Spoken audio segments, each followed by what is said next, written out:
It's not hard to think about the life-giving properties of water. Without water, there would be no life. But in this passage from Romans, when we hear Paul talk about baptism, he speaks of death in baptism. Because, of course, if you go underwater and don't come back up, you don't live. But in baptism, especially those baptisms where we are immersed in the water, when we come out, we rise to new life, a new life with Jesus, dying and rising again, following the pattern that Jesus was faithful to, in which sin was conquered. And so what about this new life? Now that we're baptized and have this new life and sin has been conquered, does it mean that we no longer sin? Well, if only.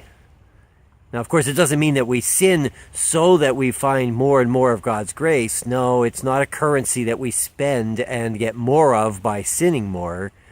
Paul certainly discourages that. But this new life is a new life in which we are free from the shackles of sin. We don't have to sin because now we know there is another way. Now we know that God's grace abounds.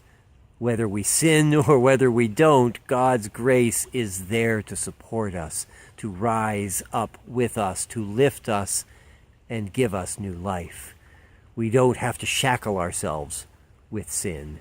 We are free to be exactly the person that God made us to be.